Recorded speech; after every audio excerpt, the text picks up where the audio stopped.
isang backyard hog raiser mula sa lungsod ng Quezon, ang nakaranas ng problema sa pag-aalaga dahil sa pagkakasakit ng kanyang mga alagang baboy at ang matinding amoy sa kanyang babuyan. Sa taas ng halaga ng pagkain at pagpapagamot sa tuwing may sakit ang kanyang mga alaga, ay malaki ang kanyang nagagastos kaya nauuwi lang sa pagkalugi. Pero nang malaman ni Ma'am Nora ang tungkol sa Attovy at sinimulang gamitin ito sa kanyang mga alagang baboy, ay naging magaan ang kanyang pag-aalaga dahil bukod sa wala ng problema sa mabahong amoy, ay mas naging masisigla pa ang kanyang mga alaga, kaya naman menos gastos na, maganda pa ang kanyang benta. So ngayon po ang alaga ko, isang inahin at 2 patiner. Itong dumalaga ko, ngayon lang po namin ginawang inahin ang anak po niya ay 10. Nagtatrabaho po ako dati, so nung mawalan po ako ng trabaho, ito po ang pinalit ko. Pag yung nag-LBM po, yung sahan ng saging or yung dahon, yun po yung pinapakain namin. Tapos pag merong ibang sakit, pinapa-injectionan po namin. Kaso tatawag po kami ng veterinary para mapa-injectionan. At nagdadyan yung panikakasakit. Siyempre, pili ka dito, pili ka doon. Nandun yung mga antibiotic. Tapos yung pagkain pa. Diba? It's mahal. Mula po nung gumamit ako ng Attovy, yan ko po nakita na mas ligla yung mga alaga. At higit sa lahat po walang kakaba-kaba sa dibdib. Kasi po, kumbaga, nandiyan po yung lakas ng loob namin. Kasi nasubukan ko na po wala naging problema. So kahigit sa lahat po, madaling may benta ang alaga. Kasi po dati 8 months 8 months pa, bibilang ka ng 8 buwan. Diba? Tagal nun, lugi na kami.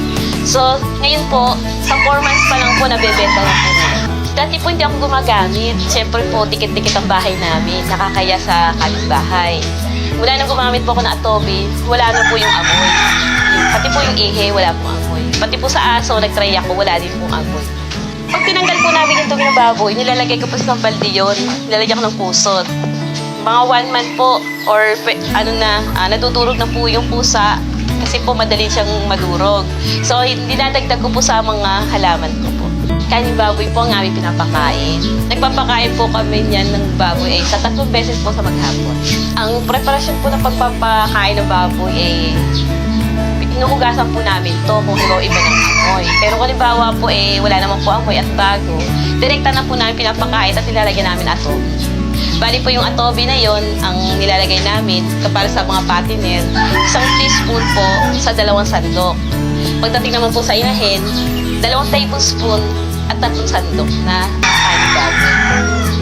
Sa karne naman ho, nagkatay kami 1 beses. Bukod po sa walang amoy, walang lansa, malinamnam po siya at manipit ang taba. Kung kaya ko po, kaya din niyo. I-try po ninyo. Mag-upisa muna po kayo sa isang baboy or isang baboy, gawin niyo po inahin. 8 months lang po aantayin niyo. Pag ng 8 months, maglalandi na po yan, pwede pa barakuhan. So pag nanganak po yan, yung anak niya, doon na po kayo kumuha ng pambawin. Kayo, bakit hindi ninyo subukan? Inahin man o patabain ang inyong aalagaan, problema sa babuyan ay agad masusolusyonan. Katuwang ang Attovy sa inyong pagpapalaki, ay masisigurong ang mga alagang baboy ay masisigla at matibay ang resistensya. Kaya laking tipid na, kikita pa ng maganda.